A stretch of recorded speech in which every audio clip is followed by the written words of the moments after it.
Սահմանն այսօր անցնում ենք հանուն Հանրապետության կուսակցության փոխնախագահ Ռուբեն Մեհրաբյանի հետ։ Վերջին շրջանում Ռոբերտ Քոչարյանի կողմնակիցները խորհրդանում իր ֆրակցիայի ներկայացուցիչները, Հանրապետական կուսակցության ներկայացուցիչները, այդ կուսակցության անդամ եւ նաեւ այլ կուսակցության ներկայացուցիչներ, որոնք դաշինքով ներկայացնում են, այսպես ասենք, ընդհանրացված Հանրապետականին, սկսել են կենցաղային բառերով ասած իրար միս ուտել, անգամ ինչ որ կոմպրոմատների մասին մեկը մյուսին ակնարկել, այն համատեքստում, թե ով է բերել Փաշինյանին 2018-ին իշխանության, ուրեմն Քոչարյանականները մեղադրում են, որ թուլակամ հանրապետական իշխանությունը հանձնեց իշխանությունը Նիկոլ Փաշինյանին, հանրապետական падգամավորները պաշտպանվում են, ասելով, որ Սերժ Սարգսյանը այն առաջնորդն է, որը չէր կարող արյուն հեղել Հայաստանի Հանրապետության քաղաքացիների հանուն իշխանության եւ նրա բոլոր գործողությունները վկայում են այն մասին, որ իշխանությունը ինքնանպատակ չի եղել, այլ Սերժ Սարգսյանը գործել է բացառապես ներքին ու մեր արտաքին սահմանների անվտանգության եւ Հայաստանի եւ Արցախի անվտանգության տրամաբանության մեջ, հա։ Նախ հիմա հասկանանք, թե ինչու այս նախընտրական տարում այս երկու ուժերը սկսեցին միմյանց վրա ցեխ շպրտել եւ դրանով իսկ եւս մեկ անգամ ցույց տալ, որ իրենք բավականին հարմար ընդդիմություն են իշխանության համար։ Նախ իմ տպավորությամբ այս ամեն ինչի արմատները գալիս են 2008-ից, երբ տեղի ունեցած այդ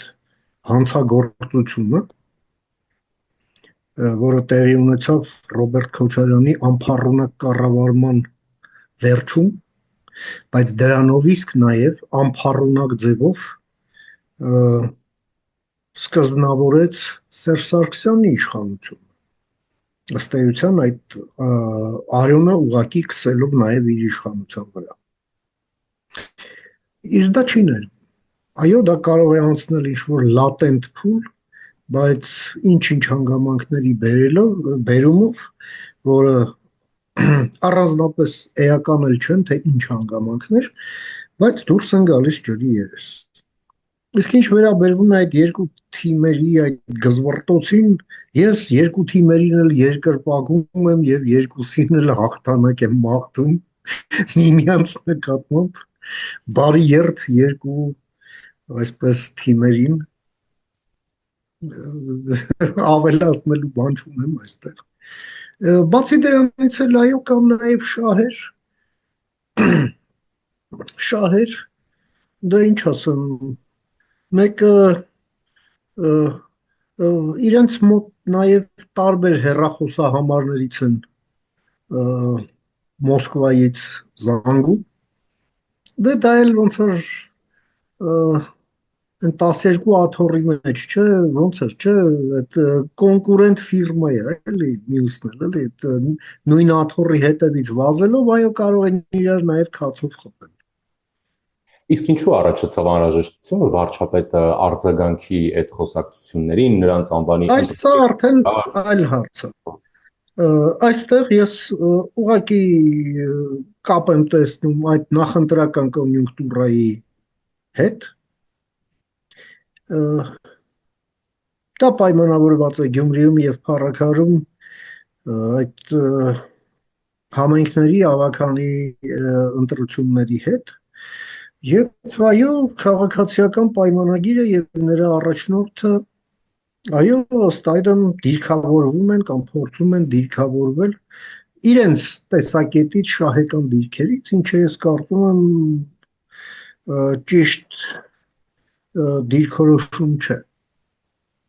Ինչի համար, որովհետև այնինչ ասում է Փաշինյանը, ճիշտ է ասում։ Բայց երբ որ այդ նույն ճիշտ բանը,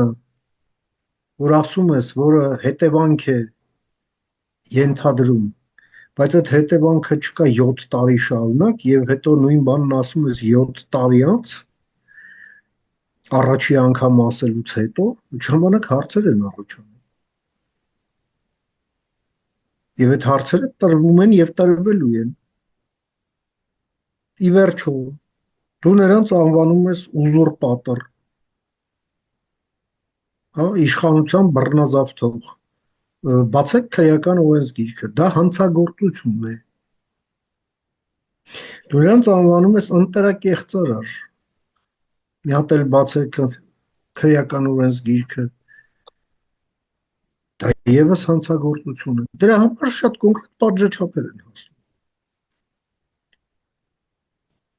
Իսկ հեղափոխությունը, որ տեղի ունեցավ, հեղափոխական իշխանությունը, որ եկավ, այդ ամենի առնվազն քաղաքական գնահատականը տվեց, որտեղ է թուղթ գրած, որ նրանք ընտրակեղծարար են։ Չկա տենց թուղթ։ Կամ որ իշխանության ուզուրպացիա է տեղի ունեցել, ավելի վատ բան է տեղի ունեցել, տեղի է ունեցել պետության զավթում եւ պետության վերածում հանցագործության գործիքի, որով այո այդ 20 տարի իշխանության տիրացած այդ կրիմինալ դիկտատուրան գործել է հանցագործություններ պետության անունից։ Իսկ պետության մեջ իշխանության եկած քաղաքական ուժը պարտավոր էր պետության այդ ֆունկցիան կատարել եւ պետության վրայից մաքրել այդ ախտը։ Արվեց ոչ, հիմա կանգնում եք ինչ բացատրում։ Ուզուրպատոր, հա, հետո, հա, ուզուրպատոր, հա, ընտրակեղծարար եւ բայց այդ ձեր խոսքերի հասցեատերերը այսօր ներկա են Հայաստանի քաղաքական կյանքում, խորհրդարանից մինչև տեղական ինքնակառավարման մարմիններ։ Եվ դրանք արդեն ձեր մոտ կոչվում են, ոնց են կոչվում, հարգելի ընդդիմադիր գործընկերներ։ Հիմա ես չհասկացա, ուզուրպատոր եւ ընտրակեղծարար, թե հարգելի ընդդիմադիր գործընկեր։ Էլ չեմ խոսում, դուք հարկատուների հաշվի այդ ուզուրպատորներին բերում եք դեբատների, պարզաջրում, բռոնզապատում եւ դնում եք, ասենք, որ խոսքի օրինակ վիճարկեն բազմապատկման աղյուսակ եւ համարում եք ձեր միսիան ավարտած եւ այս բարդակի անունը դնում դեմոկրատիա։ Դե կներեք։ Հաջորդը, այնինչ է ասում վարչապետը, որ դուք գնացեք որոշեք, ավելի ճիշտ դուք մի հատ խոստովանեք, թե ձեզ ով է բերել իշխանություն։ Թույլ տվեք պատասխանեմ, նրանց բերել է իշխանության Ռուսաստանը։ Ռուսաստանը։ Եվ ճիշտ է ասում վարչապետը, որ այո, նրանց եւ ինչի համար է բերել Ռուսաստանը։ Բերել է մի բանի համար, այո, Հայաստանի Հանրապետությունը որպես պետություն սկզբից բովանդակազրկելուց հետո էլ լուծարելու համար, այնպես ինչպես եղավ Արցախը։ Եվ որպեսզի նրանք անմռունչ, անվրդով եւ ականջները կախ իրականացնեն իրենց ռուս հայրիկի պատվերը։ Այո, դրա համար, բայց մենք ինչ ենք տեսնում։ Դուք դրանց սարքել եք ձեզ օպոնենտ, ամեն անգամ բերում մեզ ներկայացնում եք, ահա, նրանք ուզուրպատոր են, էսեն են, ու որպեսզի նրանք չգան, ընտրեք մեզ։ Լավ հասկացանք։ Այս խոսակցության մեջ այլևս բովանդակային ոչինչ չկա։ Սա լոզունգների կրակոց է արդեն հիշեցնում, ոչ մի բանի մասին, որովհետև եթե ուզուրպատոր հոդվածը դիժվար նստածրու բանդ։ Երկրորդը, եթե ինքդ ես ասում, որ նրանց իշխանություն բերել է Ռուսաստանը, այդ քաղաքական կազմակերպությունների գրանցումը պետռեգիստրով պետք է չեղարկվի։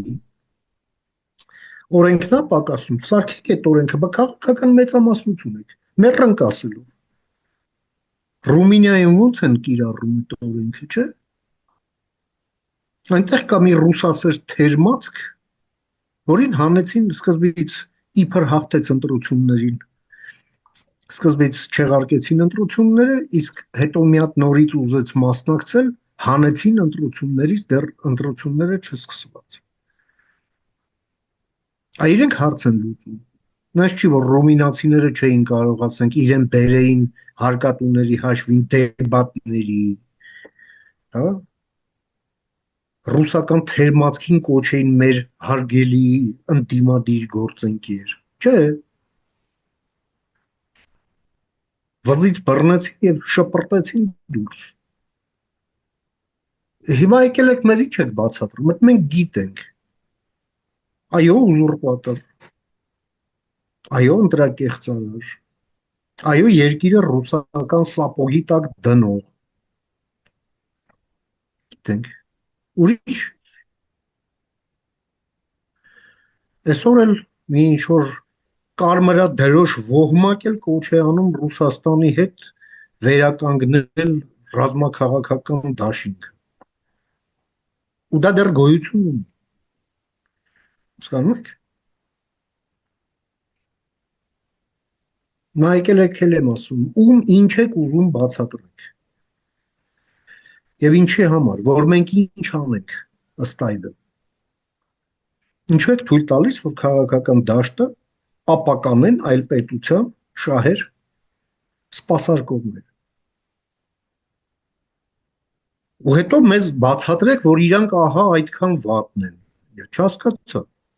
Պարոն Մեհրաբյան, մասնավորապես Ազգային ժողովի Հայաստան խմբակցության պատգամավորներից մեկը, Արմենը Գևորգյանը, հոդված է հրապարակել, որից ուզում եմ մեջբերել մի հատված։ Ուրեմն ասում է. Ռուսաստանը ամենադժվար լուծումները փնտրելու է Հայաստանում, որտեղ նրան առաջին հերթին անհրաժեշտ կլինի ռազմավարական առումով վստահելի գործընկեր գտնել։ Գործընկեր, որը բավականաչափ պատրաստված կլինի թուրքական աշխարհի հետ կոշտ, բայց կառուցողական երկխոսության համար։ Հայաստանում իշխանության հարցը հետևաբար անխուսափելիորեն սրվում է։ Սա Ռուսաստանին նաև համապետական ընտրություններում ներքաշելու, նրա մասնակցությունը ապահովելու փորձ է արդյոք մեկ, երկրորդ, Հայաստանը ըստ այս ֆրակցիայի, նաև այս պատգամավորի պետք է ուր ղեկավարի օգնությամբ նաև Ռուսաստանին թիկունքում ունենալով կարողանա թուրքական աշխարհի հետ կոշտ, բայց կառուցողական բանակցություններ վարել։ Դե գիտեք ինչ, սա մի քրոնիկական հիվանդություն է, որը գալիս է դեռ 19-րդ դարի կեսերից, երբ ծագեց մի հարց, որը կոչվեց հայկական հարց։ Եվ այս խոսակցությունները գալիս են այդ ժամանակներից։ Նայեք 19-րդ դարի հայկական հրապարակախոսություն։ Այդ բաները գալիս են մինչև հիմա եւ այո, մարդիկ էլ կան, որ դեռ մինչև հիմա իրենց հետևությունները չեն արել, որ ռուսական գամբիտում զոհաբերվող զինվորիկի վերածելու սեփական երկիրը դնախ մեծ մեղք է եւ երկրորդն էլ կատարյալ ավարտուն ապուշություն։ Հետևաբար այդ առաջարկը մանավանդ հիմա, մանավանդ երբ հայ ժողովուրդը ունի 34-րդ տարին է անկախության, հա, ունի քաղաքական փորձ, ունի գրագիտություն, հա, այս ինֆորմացիոն եւ հեռահաղորդակցային հեղափոխության լուսավոր դարում, հա, այդ նման բաները պարզապես չի ուտելու չէ։ Ռուսաստանն էլ ինչ գործընկեր է ուզում գտնի ստեղ։ Թող Ռուսաստանը գնա գործընկեր Լենինի դամբարանում գտնի։ Այնա մեկը այնտեղ պարկած է, թող հետը գործընկերություն անի։ Ուրիշ գործընկեր Ռուսաստանը Հայաստանում չունի եւ չի կարող ունենալ։ Ռուսաստանը թե ում գործընկեր կունենա Հայաստանում, դա Ռուսաստանը չի որոշում կամ ուզում կամ չի ուզում, այլ դա որոշում է Հայաստանի Հանրապետության քաղաքացին։ Նման հոդված գրողները երևի թե մինչև վերջ չեն հասկացել այդ պարզ ճշմարտություն։